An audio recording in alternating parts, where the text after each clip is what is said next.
All right, Neil, do you want to get into calls? Yeah. Perfect. Absolutely. I All hear we right. have someone paying by the minute, so we should probably get them on here. Yes, let's go to Rachel in Australia. Hi, Rachel. Can you hear us? Hi. Hello. Hello, Rachel. Yeah, I can hear you Welcome to the fine. show. What can we help you with today? Oh my goodness, I can't believe I'm the first caller. That's so cool. So I was calling in because I wanted to know how you guys would respond, or how you have responded to people who say to you, you are never a true Christian.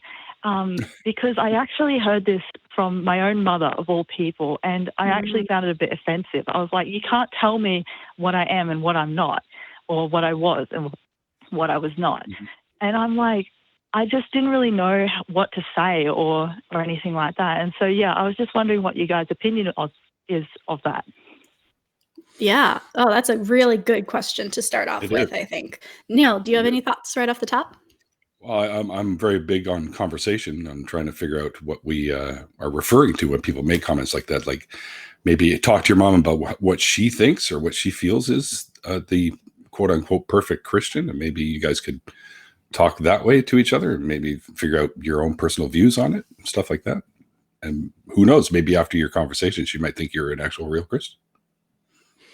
That's a good point. Determining definitions during conversations like this Absolutely is very important.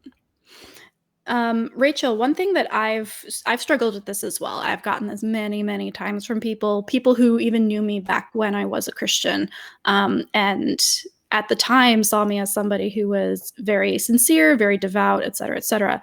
So it took me a while to formulate my response, and I would like to share it with you. And this is kind of a gotcha. So it's different than Neil's approach. So it depends on the time you're going to use it. So you can sit down and have a good conversation with your mom about what true Christian means to her and all of this. Yeah. Or you could kind of say, okay, well, I thought that I was a true Christian. When I was not a true Christian, let's grant that I wasn't, I truly believed that I was.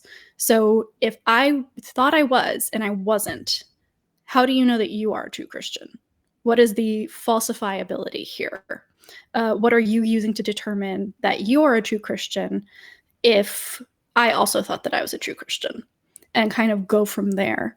And then usually what ends up happening is we start calling into question free will, which is, okay, so some people are born and they are not true Christians, but they think they are.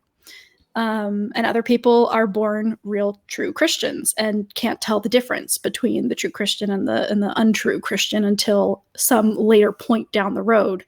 But if somebody considers themselves a true Christian, but is not a true Christian because at some later point they will deconvert, that means that their future is already set. And that means that they do not actually have choice in the matter. And so then how can you blame me for not being a true Christian if I never even had a choice about whether or not I was? Very good point. Wow. Okay. That's a really interesting perspective and a really interesting response. I feel like the second time this happened to me, I was talking to someone on Discord who was a fundamentalist Christian, and they said the same thing to me. Well, you were never a true Christian because you deconverted. And I did try to ask them, like, well, what makes a true Christian? And they just said something along the lines of, it's your actions, like how you behave determines whether you're a true Christian or not. But yeah, like I don't know, like I've thought about this a lot because I'm kind of like, is it actually offensive? Like, is it okay that I feel offended that people say this to me, or should I just like not really care? I don't know. Oh, you should totally like if it offends you, then it offends you. It's not necessarily something that you should beat yourself up about at all. I do think that it is invalidating and infantilizing and gaslighty to tell somebody that what they truly believed. And honestly, most of us have given up a lot of opportunities and a lot of options in our lives was somehow untrue to us, and that we were lying the whole time or fooled the whole time. And yeah, it is an offensive thing to say. I don't know, Neil, do you get offended when somebody makes this assumption about you? Not really, but I've always been of the camp that I really don't care what people think of me. So I'm going to be me regardless of what people think. So it's never really been offensive, but I've never really been called not a true Christian because I was raised in the Jewish faith. So. Okay. That is an important point to raise then. But yeah, you were never a true this or a true that. Right. What are you gauging that on? You know, like you don't know what I do. It is purely subjective to my mind. It but is. Rachel, I don't think that it's wrong to be offended by it. I think that it's perfectly natural to have that sense of why are you questioning this thing that I truly believed and might have had a difficult time coming out of? It feels like a cop-out too, right? It's not intellectually honest.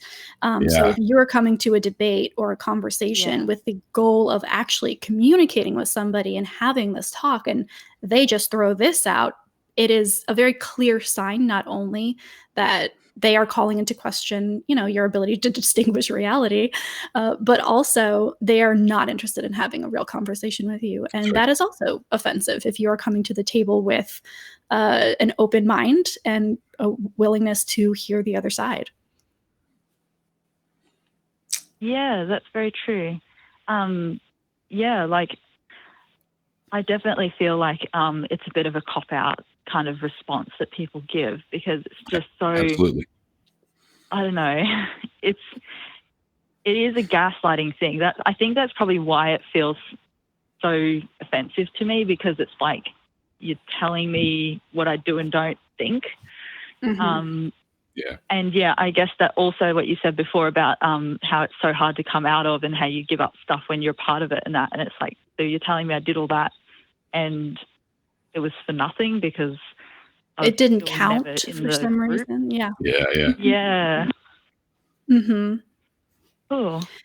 Yeah. Well, I hope this helped. Is this going to give you a little bit of a guideline for future conversations about this, or at least help alleviate the feelings of discomfort afterwards?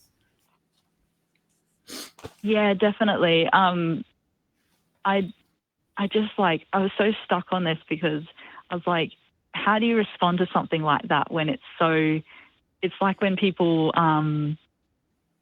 say something that like you can't falsify anything against, like they just make a claim and you can't even start, begin. And so I'm just like, that will definitely help me in the future. Good. Wonderful. Well, thank you so much for calling in, Rachel, and for calling from thanks, Rachel. Australia. I'm so happy we got to take your call. I know it's like really early in the morning over here. So I'm a really big fan of the show and I'm really glad I got to be on. Thank you. Oh, thank you. Thanks, Rachel. Well, have a lovely rest of your day. Yep, you too. That was a good way to start off, I think, because it is a question that a lot of deconverted Christians have to deal with, and probably not just Christians. I'm sure that this spans other religions as well. You're not truly of the faith if you leave it. You're not a true believer, regardless of what faith or religion you come from, right? You were never really a good, real, true one of us sort of thing. It's like they already cast you aside with that statement. It's like, well, thanks a lot. Right. How am I supposed to have a conversation with you if you've already relegated me to this out group that you don't need to listen to? Exactly. Yep.